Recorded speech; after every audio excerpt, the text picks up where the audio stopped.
하나님 말씀 보겠습니다. 욥기 1장 1절입니다. 목소리를 읽겠습니다. 시작. 우스 땅에 욥이라 불리는 사람이 있었는데 그 사람은 온전하고 정직하여 하나님을 경외하며 악에서 떠난 자더라. 아멘. 욥의 시대를 생각을 해볼 필요가 있을 텐데요. 욥기가 중간에 있으니까 다윗 왕 또 요란기 왕 그런 왕들 후의 시대라고 생각을 하는데 욥기는 성경으로 보면 창세기 10장 11장 그러니까 노아 홍수 이후에 셈과 함과 야벳이 이제 온 땅으로 이렇게 퍼져 나가면서 이제 각 지역에 나름대로 어떤 문명들이 이제 막 세워지는 고식입니다. 어떻게 추정할 수 있냐면 욥기 42장 16절 17절에 욥의 나이가 나와요. 한번 읽어보실까요? 시작.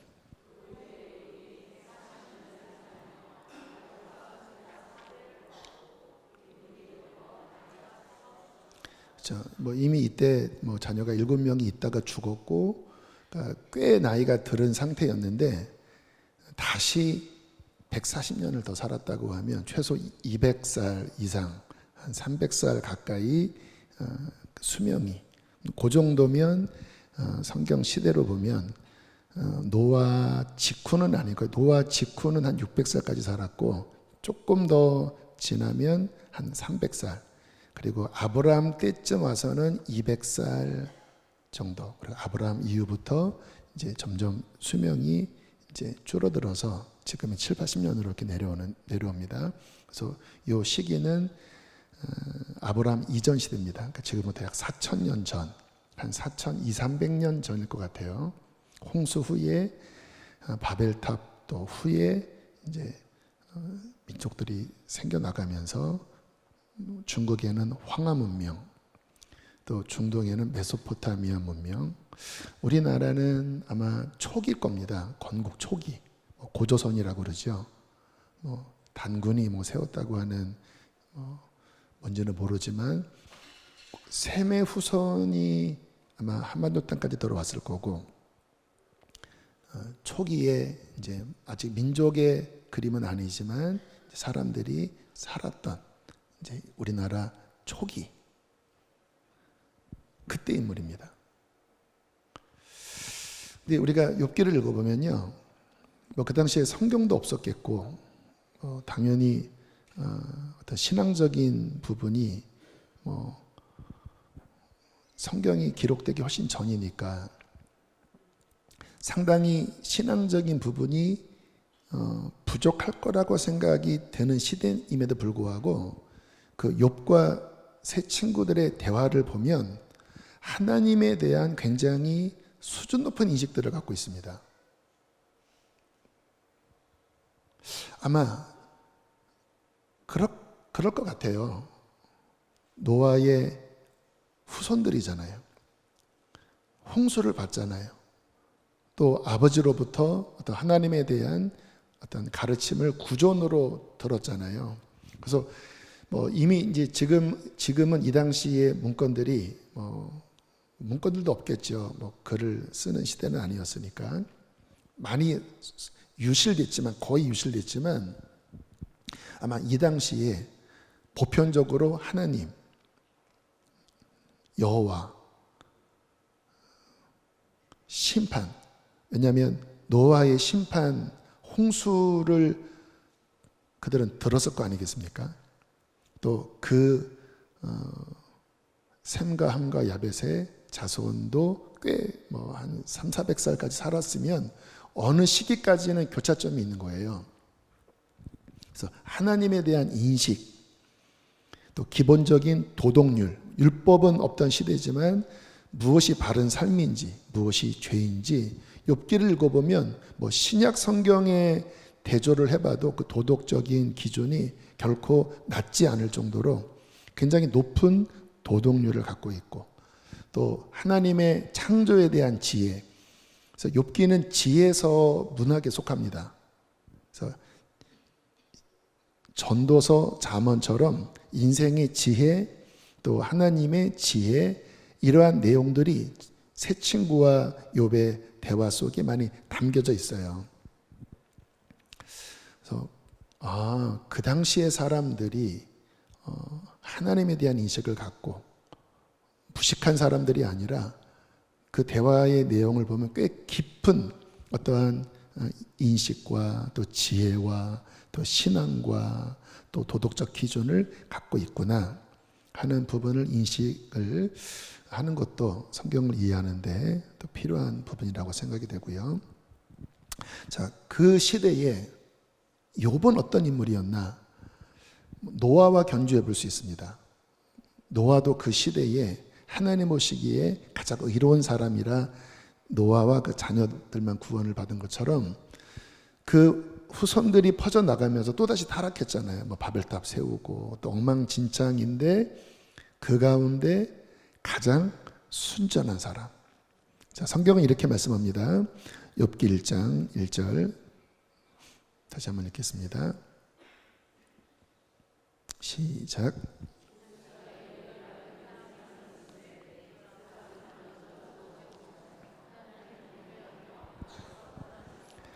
온전하다, 정직하다, 하나님을 경외하여 악에서 떠난 사람이다. 그리고 그 신뢰를 5절에 이렇게 예를 들어요.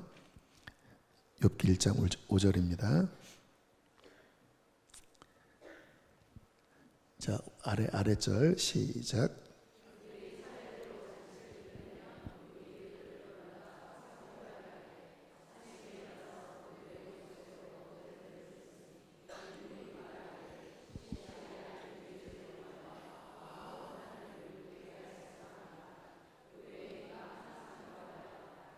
얼마나 바르게 살기 원했는지 자식들이 생일잔치 끝나면 불러다가 제사 지내면서 피로 씻는 정결례식을 했다라는 거예요. 그러면서 여기 보면 마음으로라도 하나님을 욕되게 했을까.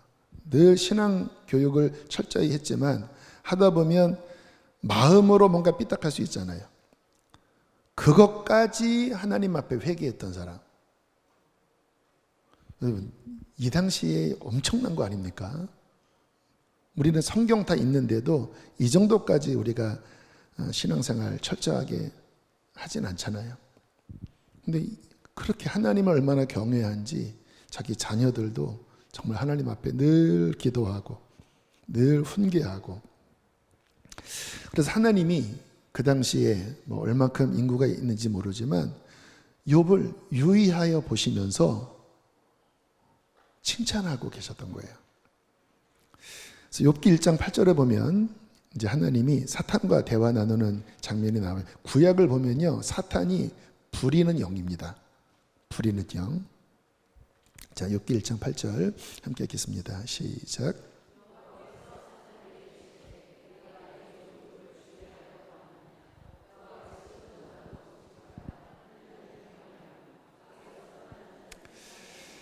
하나님이 인정하는 기준이 바로 이런 부분이라는 거예요. 온전하고 정직하여 하나님을 경외하여 악에서 떠난 자.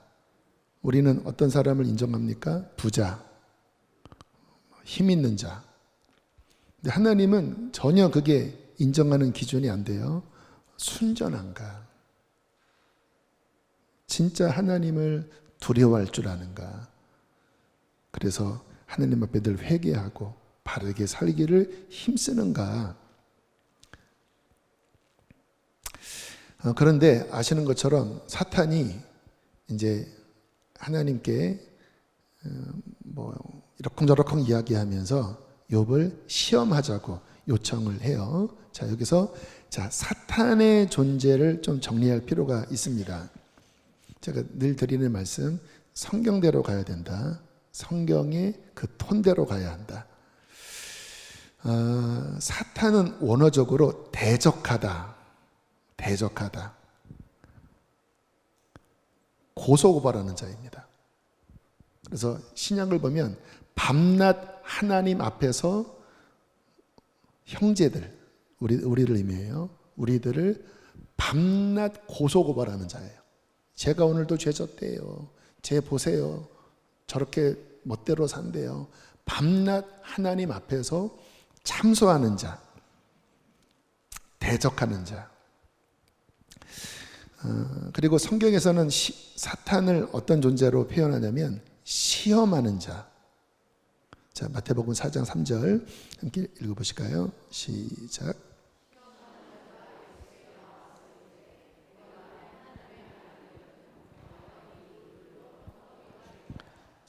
사탄의 이름이 시험하는 자. 예수께 와서도 시험을 했습니다. 데살로니가전서 3장 5절, 바울이 데살로니가 교회에게 편지를 쓸 때 이렇게 편지를 썼습니다. 5절 시작.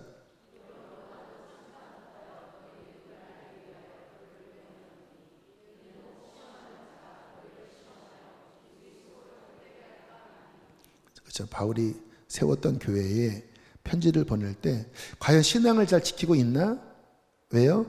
시험하는 자, 사탄, 시험하는 자가 너희를 넘어뜨릴까봐, 시험하여 신앙을 무너뜨릴까봐 염려돼서 이 편지를 썼다. 그래서 이 사탄의 존재는 하나님의 자녀를 대적하는 자, 고발, 참소하는 자, 우리를 넘어뜨리려고 시험하는 자입니다. 근데 아셔야 될 것은 하나님의 주권 아래에 있는 존재입니다. 그러니까 하나님과 대항하는 존재 절대 못 되지요. 피조물이잖아요. 그런데 어떤 하나님의 주권 속에 하나님의 자녀들을 시험하도록 그의 주권 아래 허락하시는. 자, 그러면 시험은 무엇일까요? 오늘 설교 주제가 시험받은 욥이잖아요. 일단 원어를 좀 찾아보니까 되게 여러 가지 단어들이 있었는데 정리하니까 이런 내용들이더라고요. 조사하다, 증명하다. 그러니까 뭔가 과연 이게 진짠가? 정말 욥이 갖고 있는 믿음이 순전한가를 조사하고 증명할 때 시험을 통해서 증명된다는 거예요. 또 다른 의미는 단련하다. 특별히 금속을 단련할 때, 은을 단련할 때, 이것도 마찬가지인 게 그 금속을 순결하게 만들 때 이제 불 속에, 용광로 속에 들어가서 불순물들을 제거하고, 또는 강하게 할 때 단련하면서 강하게 하잖아요. 그게 시험이라는 단어 아래 내포되어 있습니다. 조사하다, 증명하다, 단련하다.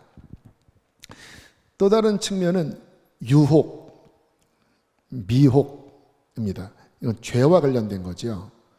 좀 전에 있는 것은 좀 환난, 좀 시련과 관련된다면 유혹, 미혹, 죄를 짓게 만드는.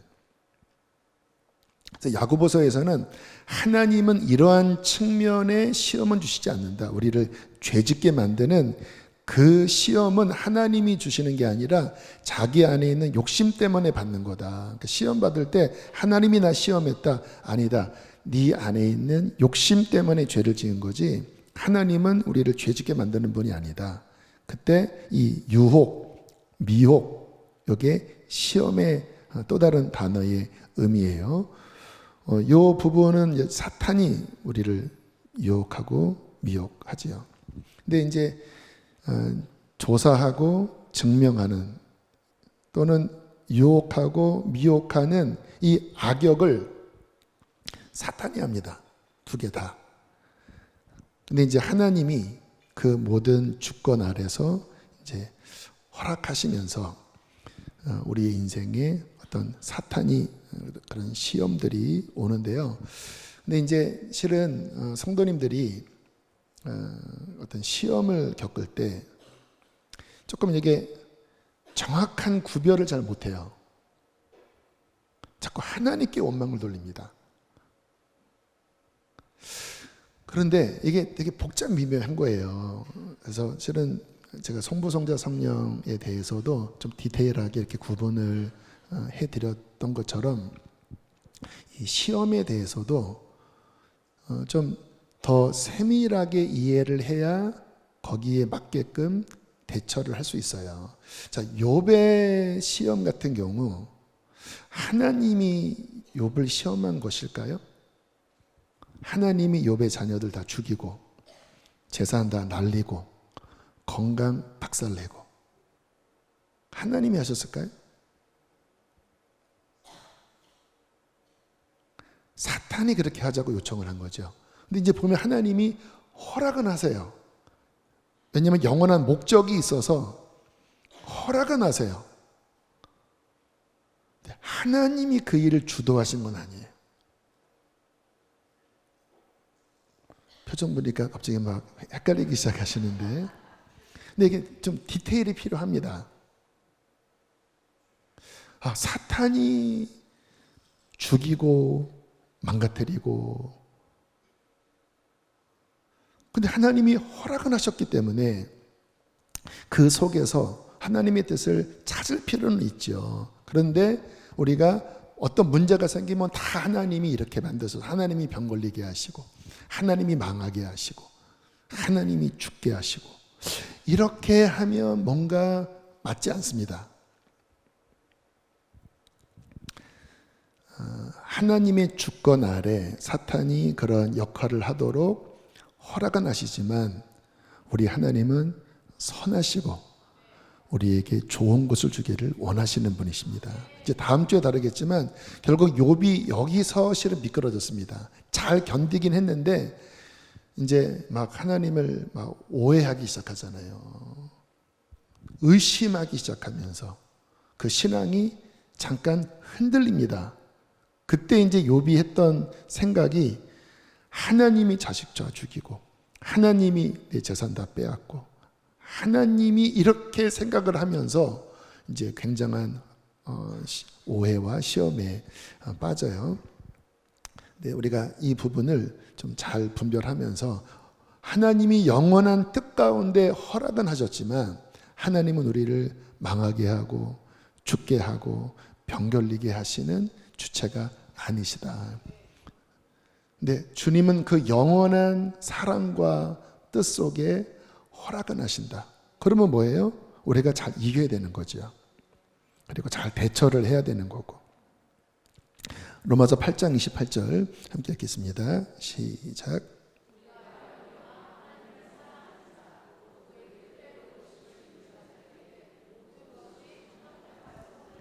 아멘. 우리에게 이 믿음이 필요합니다. 하나님, 어떤 이유 때문에 이런 시험이 온지는 모르겠지만 하나님, 나 하나님을 사랑합니다. 그리고 하나님을 믿습니다. 모든 것을 합력하여 선을 이루실 것입니다. 하는 그 믿음을 잘 붙잡는 것이 중요합니다. PPT 좀 뛰어넘을 거예요. 자, 사탄의 시험, 이제 사탄이 시험을 할 때 사탄의 시험의 요지, 우리가 시험 문제 잘 풀려면 문제를 잘 풀어야 되잖아요. 문제가 뭔지 요지를 잘 이해해야 되잖아요. 사탄이 시험한 요지가 뭘까요? 욥기 1장 9절로 11절을 읽고 답해 보시오. 자, 욥기 1장 9절로 11절 시작.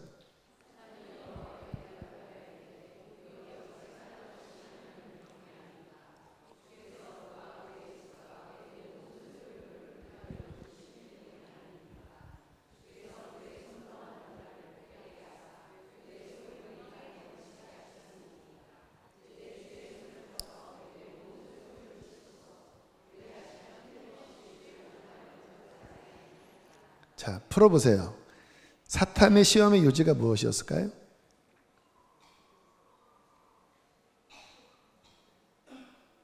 그러니까 여러분, 이 당시에 이러한 시험을 한다라고 하는 것이 진짜 우리가 지금 제가 순전함에 대해서 이번 하월고는 정말 순전하게 하나님만 바라보는 시간을 갖자. 우리 안에 불순물들을 더 깊이 좀 씻어내자. 말씀을 좀 보여주시면 욥의 신앙이 무엇 때문이 아니라 진짜 하나님만으로 만족하는 신앙인가? 순결성에 대한 시험이었습니다. 하나님이 복 주셨잖아요. 자녀도 잘 되고 재산도 풍부하고. 그러니까 나 같아도 하나님 섬기겠습니다. 이렇게 복 받으면 누가 하나님을 잘 섬기지 않겠습니까? 한번 저거 날려보세요. 자녀 죽여버리고 돈 다 날리고 한번 날려보세요. 그래도 하나님을 잘 섬길까요? 아닐걸요. 그 정도 신앙인은 아닐걸요.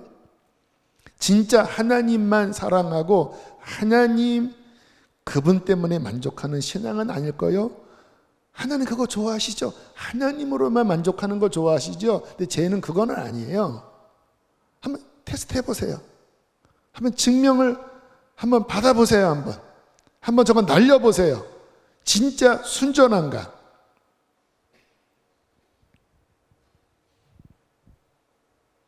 이 시험입니다. 그러니 저는 이런 말씀 준비하면서 묵상하면서 이 시대, 성경이 없는 시대, 교회가 없는 시대, 예수님도 안 왔던 이 시대에 이런 시험을 지금 내미는데, 우리는 성경도 있고 예수님도 오셨고 성령님도 계신데 진짜 우리 수준 낮다. 좀만 어려우면 우리 막 원망불평하지 않습니까?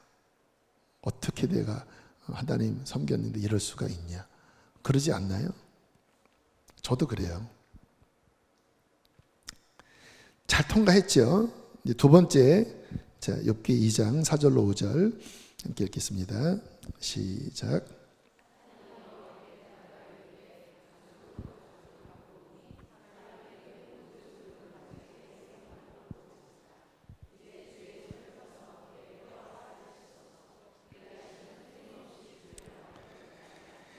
악랄해요, 악랄해. 여러분, 사람에게 가장 최후의 보루는 자기 자신입니다. 배고프면 자기 새끼도 먹는다 그러잖아요. 아무리 모정이 있지만 역사상 북한에도 그런 일이 있었다잖아요. 그러니까 자기를 보호하는 이 자기 사랑이 실은 최후의 보루입니다. 그러니까 그거는 남겨두셨잖아요. 그거 치면 얘는 뽀록 날 겁니다. 그래서 온몸에 악창까지 나는 일이 생겼는데, 아무튼 놀라운 것은요, 욥기 1장과 2장에 보면 초반부에는 어쨌든 입술로 범죄하지 않고 잘 이겼어요. 자, 21절. 물론 뒤에 헤매긴 했지만 저는 이것만으로도 우리보다 100배 1000배 낫습니다. 자, 자녀 죽고 재산 다 잃었을 때 욥기 1장 21절 22절 시작.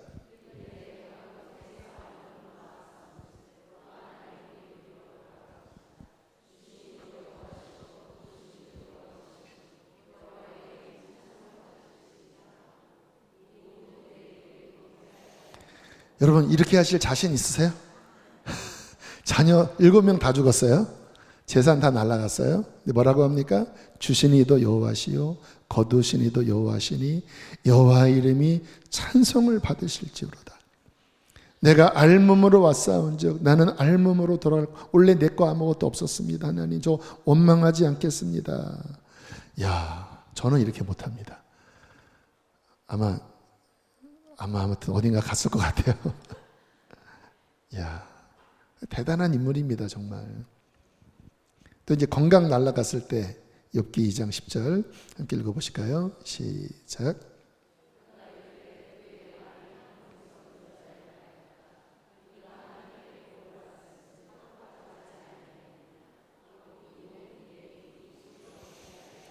네, 여자가 막 염장질렀죠. 하나님을 원망하고 죽어라, 자살해버려라. 아직도 순전함을 지키겠느냐 했더니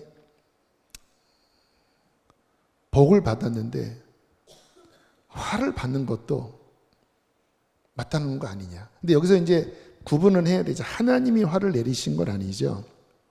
하나님이 자녀 죽이신 건 아니죠. 근데 이 영적 세계는 모르니까, 그런 어쨌든 하나님이 허락은 하신 건데, 요 2장까지는 어쨌든 입술을 지켰습니다. 저는 이것만으로도 욥은 훌륭한 하나님의 사람, 우리보다 100배, 1000배 난 하나님의 사람이라고 저는 생각합니다.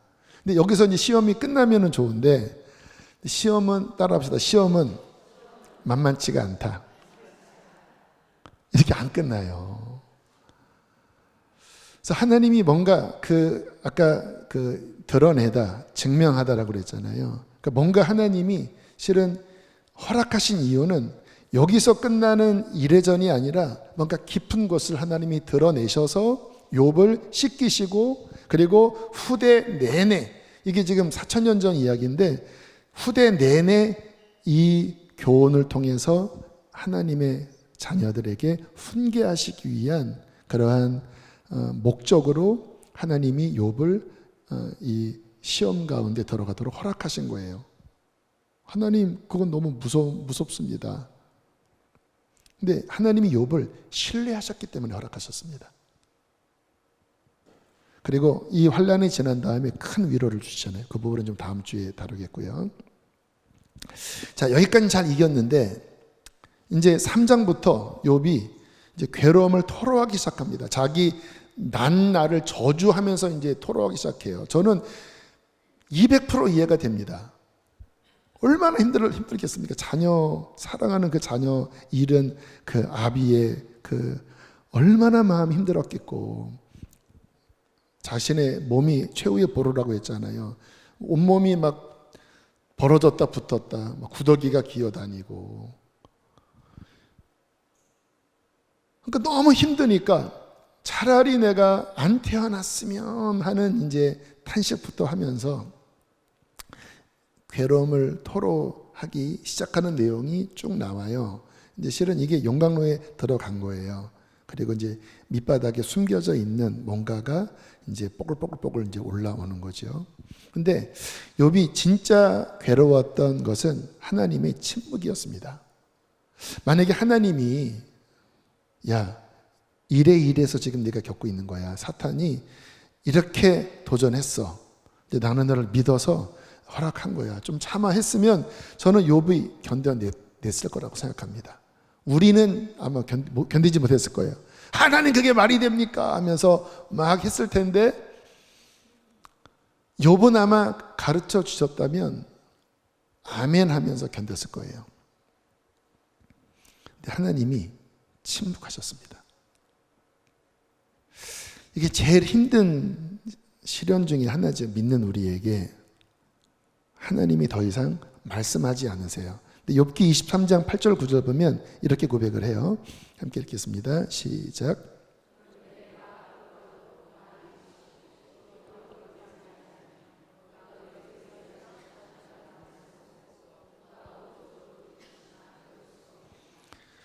하나님이 안 보여요. 여기 계신 것 같은데 안 보여요. 하나님의 침묵. 하나님이 등을 돌려버리신 거예요. 예수님도 고백을 하셨죠. 나의 하나님 어찌하여 나를 버리셨나이까. 근데 이 고백이 시편 22편에 나옵니다. 주님이 이 고백을 십자가에서 읊으신 거예요. 나의 하나님 어찌하여 나를 버리셨나이까. 십자가에서 주님이 예수님에게 등을 돌려버리셨죠. 근데 우리가 신앙생활을 하면서 이러한 때가 종종 옵니다. 응답을 하지 않으시는 거예요. 지금 어떤 일이 생겼는데 뭔가 말씀하시면 그거 붙잡을 텐데 침묵하시는 거예요. 왜냐하면 그 침묵이 그에게 필요하기 때문에. 이때는 정말 믿음으로 통과해야 합니다. 그냥 하나님 보이지 않고 들리지 않아도 그냥 믿음 가지고 이 속에 별의별 것들이 막 올라와도 주님 한번 바라면서 허락한 시간까지 얼마인지는 모르지만 잘 통과하면 이제 하나님의 때가 되면 다시 얼굴빛을 비추시고 말씀하셔요. 근데 이 침묵 기간, 하나님이 말씀하지 않는 이 침묵 기간, 근데 보면 하나님이 신뢰하는 사람에게 그런 시간을 주시는 것 같아요. 그래서 이거를 기억하시고 뭔가 하나님이 내게 침묵하신다라고 여길 때 하나님이 나를 떠나신 게 아니라 뭔가 목적이 있으시구나. 그리고 이 가운데도 나와 함께하고 계시구나 하고 믿음으로 붙잡으셔야 합니다. 근데 목적이 있는 거예요. 하나님의 목적. 아무튼 욥은 하나님의 침묵이 너무 고통스러웠습니다. 좀 말씀해 주시면 뭔가 본인이 붙잡을 텐데 전혀 대답을 안 하시니까. 그리고 욥이 외로웠던 이제 본론은 이 새 친구들을 통한 시험. 아무튼 인간이 제일 잔인합니다. 아셔요? 그래서 다윗이 이제 인구조사 한 다음에 하나님이 세 가지 뭐를 선택할래? 그래서 역병이 올지, 적군에게 쫓겨다닐지, 그리고 또 하나 뭐죠? 근데 다윗이 최종 뭐라고 답을 줍니까? 차라리 사람한테 안 맞고 하나님께 맡겠습니다. 그때 하는 말이 하나님이 긍휼이 크시니. 왜냐면 인간들의 그 속성을 아는 거예요. 인간이 더 잔인합니다.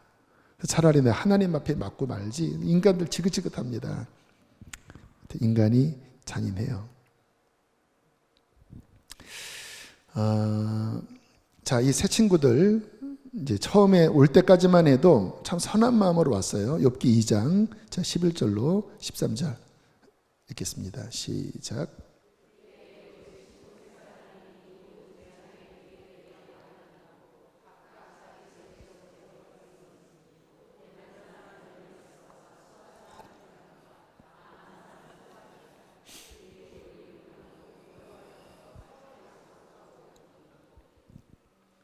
다음 장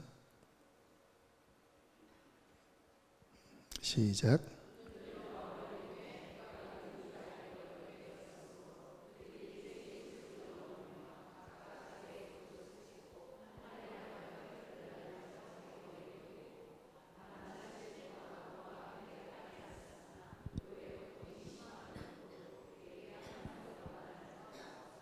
다시 앞으로 넘기시면요, 세 사람이 나오죠.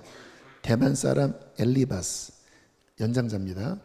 수아 사람 빌닷, 나아마 사람 소발. 근데 이제 나중에 보면 엘리후가 등장하는데요. 뭐 이때 왔는지는 모르지만 초창기부터 같이 있었던 엘리후 등장은 하지 않고 나중에나 등장해요.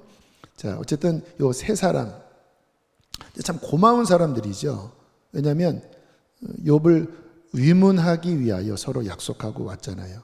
그리고 다음 넘겨보면 12절, 13절에 욥의 그 고난당한 모습을 보고 일제히 소리질러 울며 자기의 겉옷을 찢고 하늘을 향하여 티끌을 날려 자기의 머리에 뿌리고 밤낮 7일 동안 그와 함께 땅에 앉아서 욥과 함께 했어요.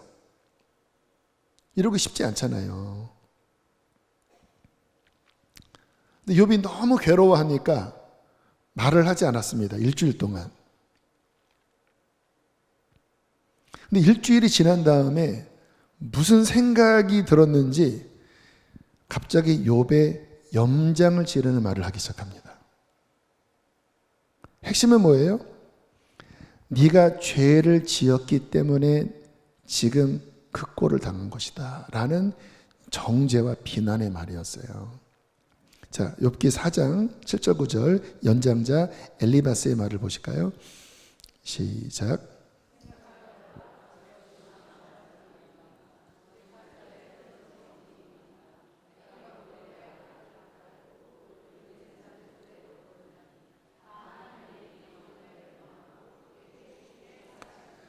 그렇죠. 죄 없이 망한 자가 누구냐? 너 죄 졌기 때문에 이 꼴 당한 거다.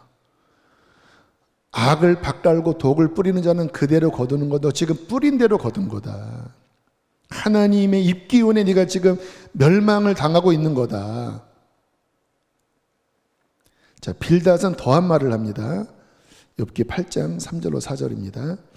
시작.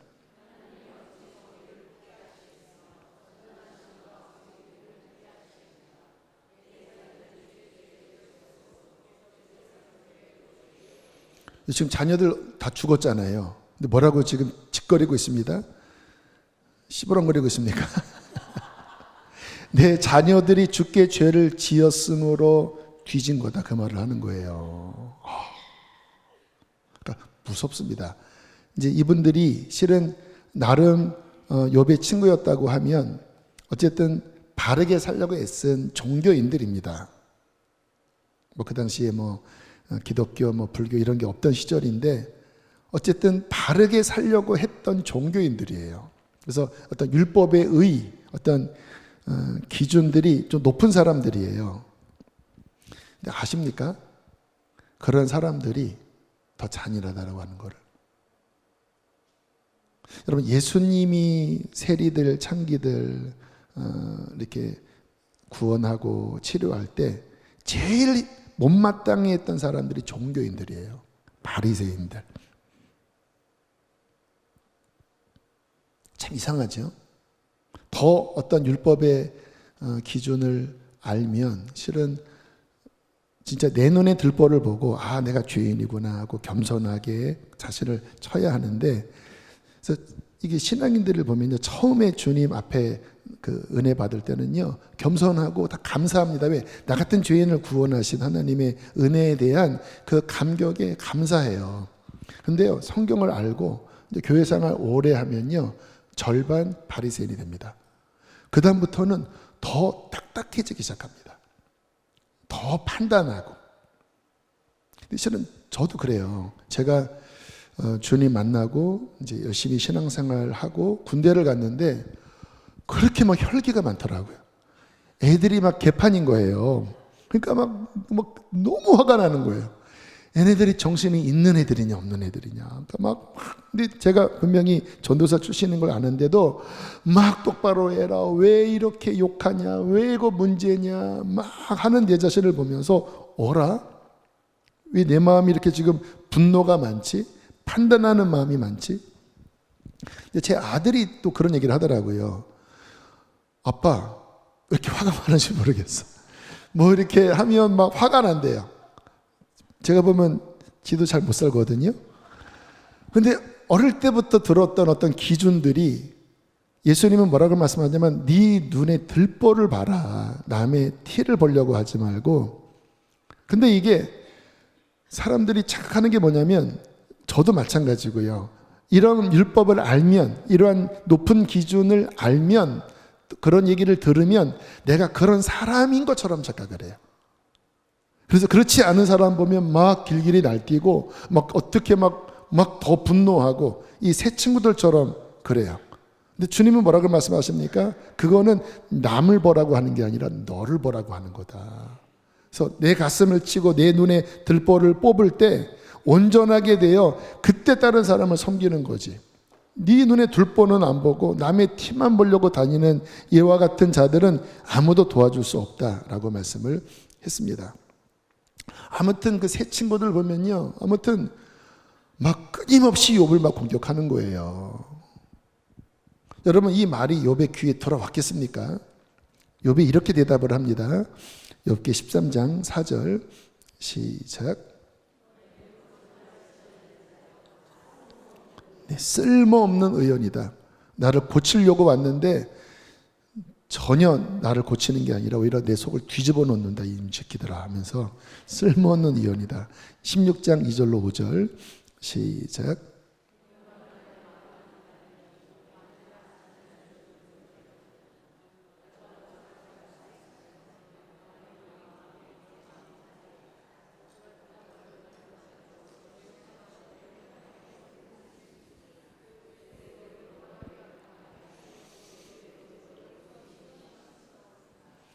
재난을 주는 위로자들, 참 역설적인 말이죠. 재난을 주는 위로자들인데 오히려 재난을 주는 것뿐이다. 그래서 입장 바꿔놓고 역지사지. 만약에 내가 너희의 위치였다면 나는 오히려 위로했을 거다. 그리고 마음의 근심을 조금이라도 풀려고 그렇게 말했을 거다. 한번 너도 내 입장 대봐라. 자녀 죽고 지금 만신창이가 되고 하나님을 말씀하지 않고 그런데 막 네가 뭐를 잘못했고 막 뭐 똑바로 하라고 하는 이 들리겠냐? 이러면서 보면 친구들이 한 장 얘기하면 욥이 2장, 3장 얘기합니다.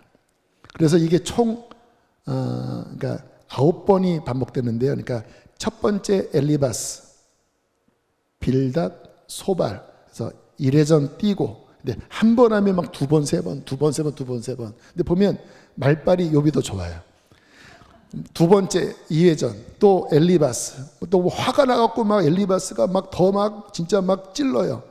그러면 또 막 대응하고 또 빌닷, 소발 2회전 3회전은 이제 할 말이 없으니까 막 억지로 막 뭔가 막 뇌피셜로 막 말도 안 되는 말로 막 합니다. 그러면 또 욥이 막 또 막 3번 하면서 한 장 이야기하면 막 2장, 3장 이야기를 하고 이제 친구들이 손듭니다. 우린 더 이상 할 말 없다. 이제 그 형식으로 진행이 되는데 맨 마지막에 욥기 42장 7절 보면 하나님이 이 욥의 세 친구들의 말들에 대해서 이런 책망을 하십니다. 자, 함께 읽겠습니다. 시작.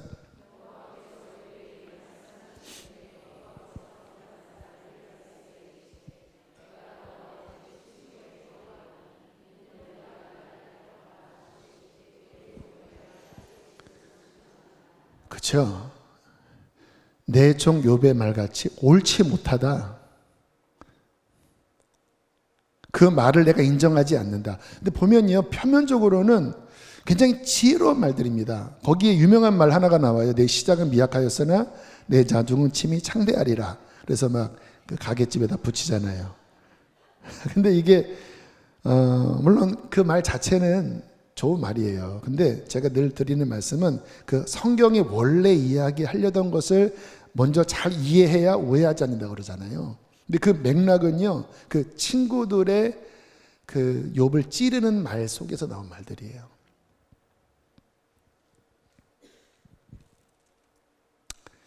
결국 사랑 없는 판단의 말. 가만히 보면요, 특히 엘리바스 그 연장자 있죠. 욥을 시기했던 것 같아요.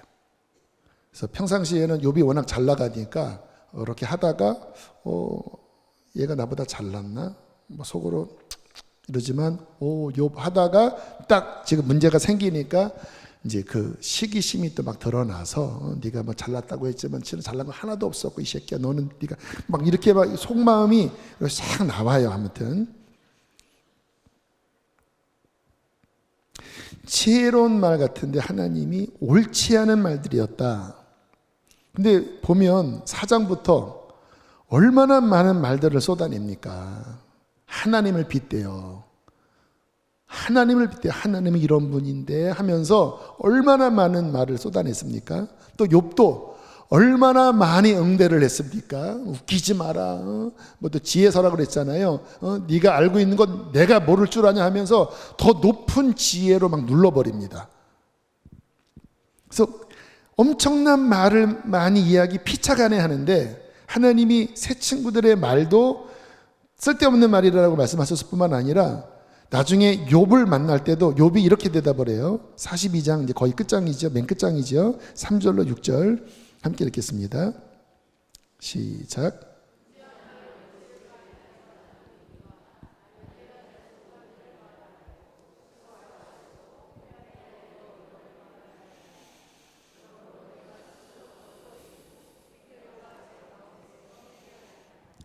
욥이 하나님 만나고 나니까 본인이 했던 그 많은 말들이 깨닫지 못한 말이었고 내 스스로도 뭔 말인지 모르는 말을 했다고 하는 것을 깨달은 거예요. 그리고 뭐라고 합니까?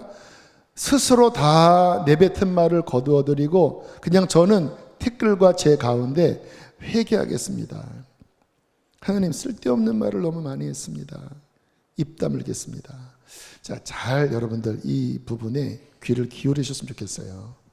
여러분 우리가 시험 당할 때 또 남들이 시험 겪을 때 얼마나 이런 말을 많이 합니까?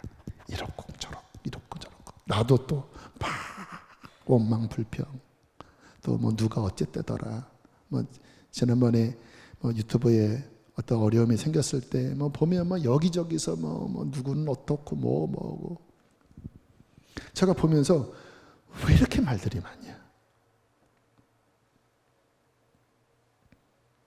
여러분, 우리가 두려운 마음으로 하나님 앞에 가면 우리가 내뱉은 무익한 말도 하나님이 심판하시겠다고 말씀을 하십니다.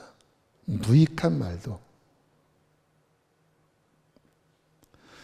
욥의 친구들처럼 또는 욥처럼 어떤 상황에서 이게 옳고 이게 뭐고 이건 저렇고 했던 그 수많은 말들이 막상 하나님 앞에 가면 이 욥의 경우처럼 책망받을 말들이 대부분일 수 있습니다. 저나 여러분이나. 그래서 이사야가 하나님, 거룩한 하나님을 만났을 때 화로다 나여 이 주둥이, 내가 부정한 입술 가운데, 부정한 백성들의 입술 가운데 거하면서 나도 이 부정한 입술로 거룩하신 하나님을 배웠나이다 하면서 갑자기 그 어떠한 죄보다 이 입술로 지은 죄에 대하여 막 두려워하고 가슴을 칩니다. 그리고 하나님께서 입술을 정결케 하시면서 이제 이사야서에게 소명을 주시죠. 그래서 하나님 앞에 진짜 우리가 입 다무는 게 중요합니다. 엎드려서 주님, 엎드려서 주님, 어떤 일을 겪을 때, 누가 어떤 일을 겪을 때, 어떤 일이 있을 때 막 나의 의, 나의 기준, 나의 어떤 것에서 막 말하는 게 나는 너보다 잘났어. 너는 왜 그 모양이야? 이게 옳은 거야. 그 말하는 모습들이 이 새 친구들의 모습은 아닌가를 비춰보셔야 합니다. 그 안에 교만이 있고 그 안에 시기심이 있고 우월감이 있고 또 내 판단이 들어가 있는. 따라합시다. 중요한 건 하나님의 마음이다. 결국 많은 말들을 짓거리지만 결국 하나님이 인정하시는 것은 하나님의 마음에서 나오는 말입니다. 그래서 이거를 받아내야 돼요. 우리가 누군가를 섬기고 어쨌든 하나님의 일을 감당을 하려면 결국 핵심은 하나님께로부터 온 말을, 그 마음을 나는 받고 있는 자인가? 내 안에 수많이 올라오는 그 말들을 다 걸러내고 내 자아에서, 나의 의에서, 나의 기준에서 나오는 말들을 걸러내고 엎드려서 내 안에 계신 성령님으로부터 나오는 그 주님의 마음을 받아낼 줄 아는가? 이것을 할 줄 아는 사람을 주님은 쓰실 것입니다. 그 입술이 정금과 같은 입술이 될 거예요.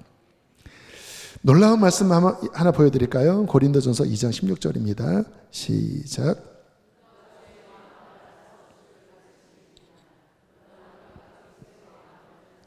누가 주의 마음을 알아요? 우리가 그리스도의 마음을 가졌대요. 어떻게? 2장 10절입니다. 시작.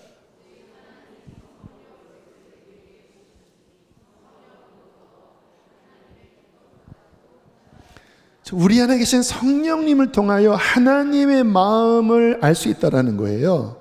성령님은 하나님의 깊은 것까지 통달하시는. 그래서 우리가 신앙의 훈련을 받을 때 우리의 생각 비우는 훈련, 내 의 내려놓는 훈련, 내 자아 깨트리는 훈련, 그 속에서 엎드려서 하나님의 마음을 받아서 그것을 품고 주님이 말하라고 하실 때 그것을 말할 수 있는 훈련을 반드시 하게 되기를 축복합니다. 굉장히 중요합니다. 특히 이제 하나님 우리를 사용하실 거잖아요. 어떤 모습으로든. 근데 늘 말 많은 게 유익하지 않아요. 그래서 성경에 너무 말을 많이 하지 말아라. 선생된 우리가 더 심판을 받을 수 있다. 말을 조심해라. 물론 말을 해야 되죠. 그러나 아셔야 될 게 이게 주님으로부터 온 말인가? 주님이 주신 마음의 말인가? 아니면 욥의 친구들의 그 쓸데없는 말들인가? 욥도 나름 항변을 했지만 나중에는 내가 쓸데없는 말을 했고 하나님 기쁘지 않는 말을 했고 내가 다시 주워 담고 싶습니다. 주워 담을 수 없잖아요. 뭐 그렇게까지 하나님 앞에 부끄러워하지 않았습니까? 그래서 하나님, 주님의 그 마음을 내가 받고 그렇게 되기까지 내가 엎드려서 주님 기도하게 하여 주시옵소서. 자, 결론을 지을게요. 우리는 평생 시험을 겪으며 살 것입니다. 어쩔 수 없어요. 보니까 태어나면서부터 시험입니다. 엄마 거기 나올 때 시험 아닙니까? 그거 뚫고 나와야 되잖아요. 브레이크스루 해야 되잖아요, 이렇게. 근데 이게 의학적으로 보니까요. 물론 뭐 정 안 되면은 뭐 수술 필요하지만 자연분만 해야 아이가 건강하대요. 왜냐하면 막 힘주면서 면역력도 그 엄마 산도를 통과해 나오면서 면역력이 생긴다네요. 참 신기하죠? 그래서 그 시험을 통과하면서 실은 성장하는 겁니다. 그래서 주님 나라 가기까지 하나님은 사랑하는 자에게 시험을 계속 허락하실 것입니다. 왜일까요? 주님의 목적은 편안한 삶이 아니라 주님 나라에 거룩하게 서는 것입니다. 근데 사람이 편안하면 실은 안주하고 싶어 해요. 그런데 이런저런 시험이 오면 괴롭지만 그 속에서 기도하고 하나님 찾으면서 우리 안에 있는 것들이 드러나고 또 더 엎드려 기도하고 더 하나님을 찾음으로 말미암아 더 주님을 닮아가는 변화를 경험할 수 있습니다. 결국 욥도 다음 주에 다루겠지만 내가 귀로만 들었었는데 눈으로 배웠나이다. 물론 주님, 저는 욥과 같은 시험은 싫어요.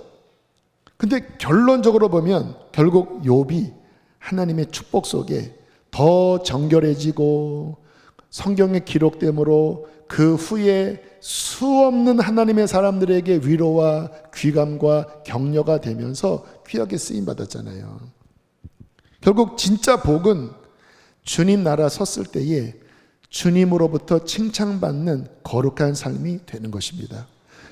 그렇기 때문에 주님이 인정하고 사랑하는 사람들에게는 그러한 시험을 허락하시면서 사랑하실수록 더 허락하시면서 그의 내면을 다루십니다. 바로 그때 어떻게 해야 이길 수 있냐고요? 사탄의 시험 속에 답이 담겨져 있습니다.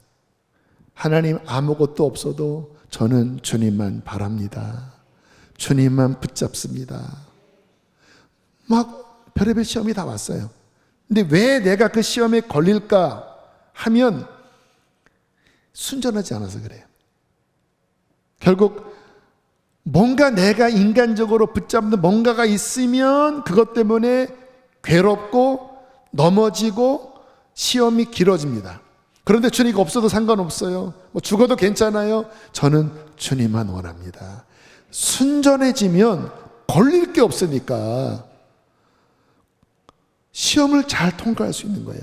그래서 지혜로운 자는 뭐냐면 굳이 그런 외적인 시험이 오기 전에 스스로 하나님 앞에 엎드려서 주님, 순결하게 해주십시오. 주님만 사랑하게 해주십시오. 내 안에 주님만 남게 해주십시오. 스스로 보혈 안에 하나님의 임재 안에 계속 씻겨나가는 훈련을 잘하면 그는 어떠한 시련이 와도 승리할 것입니다. 예, 미리 훈련이 됐기 때문에. 그래서 결론은 하얼구.